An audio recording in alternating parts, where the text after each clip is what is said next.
arte, política, folclor, cultura, personajes, en Hoja de Parra con María Elvira Arboleda.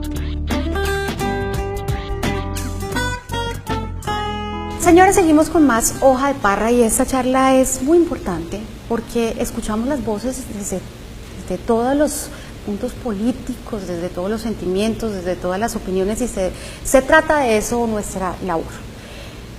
Lo he escuchado en varias conferencias, en varias intervenciones, hablando de la defensa de eso, de la defensa de la familia, de la defensa, tal vez lo escuché diciendo, la defensa de las mayorías católicas, cristianas, de las mayorías de los hasta los judíos. ¿Qué pasa con la gente atea? ¿Qué pasa con la gente de las minorías? Usted, que es un hombre, vamos, en una mente realmente abierta, ¿qué pasa con eso? María Elvira, todas las personas, todas sin excepción, tenemos la misma dignidad como personas. Tenemos los mismos derechos y las mismas libertades. Y son derechos y libertades que vienen de que seamos seres humanos. Como seres humanos tenemos ese conjunto de derechos y libertades. Dicho esto, eso supone que uno tiene que ser siempre respetuoso de los derechos y libertades de todos. No importa cómo piensen. No importa de qué partido político o de qué ideología sean, no importa de qué raza, no importa si son hombres o mujeres, no importa su orientación sexual. Siempre hay que proteger esos derechos fundamentales de la persona humana. La democracia supone el gobierno de las mayorías, respetando el derecho de las minorías. Lo que viene pasando en Colombia es que unos muy pocos jueces en la Corte Constitucional, sin ningún tipo de control político, sin ningún tipo de control ciudadano, sin mandato democrático, sin respaldo en las urnas y ahora definitivamente en contra de las posiciones mayoritarias, empiezan a impulsar algo que yo llamo una agenda, comillas, progresista, una agenda en virtud de la cual lo que imponen a través de las sentencias de la Corte son sus percepciones ideológicas sobre lo que debe ser la realidad. Pero en un caso específico, ¿como cuál? Como muchos, la dosis personal. La dosis personal es una respuesta de carácter ideológica a lo que pensaba en ese momento Carlos Gaviria. Sí, bueno, sí, pero yo le estaba preguntando puntualmente porque usted dice, vamos a defender, y esto pasa mucho con el Centro Democrático, hay una conducta política y una conducta tal vez, digamos, como ética, ¿sí? Los hemos visto muy cerca de las iglesias cristianas, de las iglesias católicas, como le digo, lo voy a mencionar a los judíos. En esa medida, acoger la minoría es puntualmente a lo que yo me refiero. Pero yo vuelvo, insisto, es que lo que no podemos olvidar es que este es un país que tiene cristianos, que tiene católicos, que tiene judíos, y esa es la amplia mayoría de la población. Lo que no pueden pretender los ateos y lo que no pueden pretender quienes no tienen ninguna creencia religiosa es que su percepción y su ideología sobre la vida tenga que imponerse a los demás. Por supuesto, a nadie podemos obligar para que sea o judío, o católico, o cristiano, pero hay que proteger las creencias de los judíos, los católicos y los cristianos. Yo creo que sí. Yo, por ejemplo, no encuentro explicación para que en el Congreso de la República no le hayan dado trámite a la búsqueda del referendo de Vivian Morales. A mí me parece inaceptable.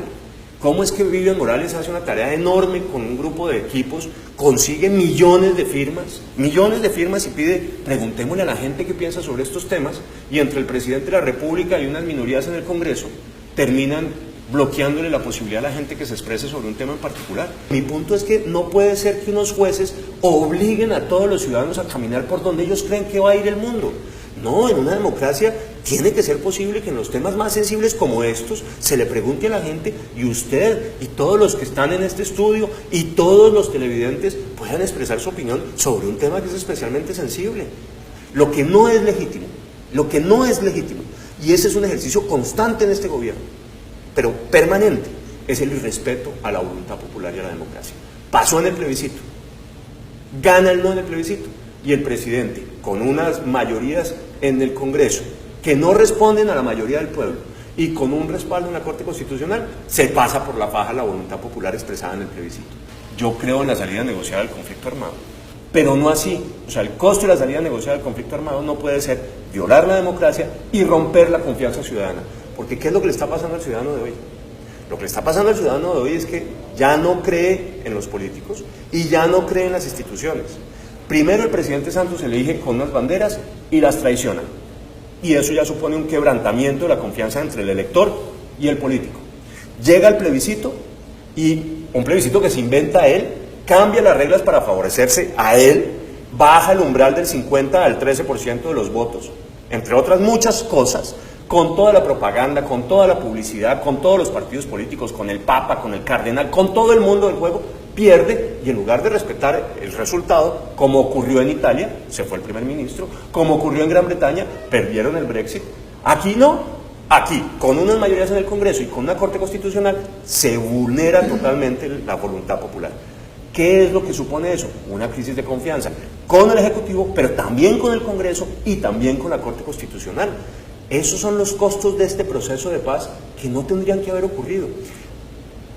Vamos a hablar en el siguiente bloque específicamente del proceso de paz, porque ese es un tema coyuntural, porque además yo sé que usted es muy juicioso de la ley, ha estudiado muchas cosas, pero si usted llegara a ser presidente no va a desbaratar lo que hay armado, sino que seguramente va a reencauzar muchas cosas. Yo voy a eliminar y corregir partes sustantivas de eso, que son las que atacan a la democracia, a la institucionalidad republicana, la que le da unas ventajas y unos privilegios exclusivos a las FARC que no tienen el grueso de los ciudadanos, a todo lo que supone en ese acuerdo que se beneficie al criminal. Porque el mensaje de fondo del acuerdo, tal como quedó, es que Serpillo paga, María Elvira. ¿No son ellos también un poco unas víctimas de todo este desgobierno, de todo este abandono del Estado? Yo no lo creo de verdad. Déjeme y termino con la idea del pillo paga. A ese guerrillero el Estado le entrega el 90% del salario mínimo, le cubre todos los gastos de salud y prestaciones sociales, le entrega 10 millones de pesos adicionales y en cambio al ciudadano común y corriente que no ha matado, a ese no se le da nada. ¿Cuál es el mensaje? Que Serpillo paga.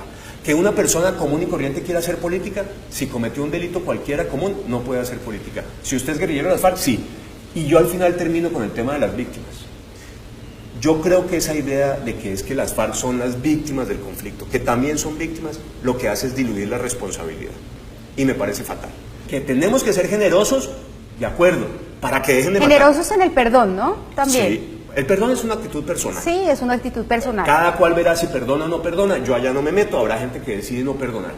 Generosos en el sentido de permitirles reincorporarse a la vida civil y que dejen de matar. Yo creo que eso tiene que ser así.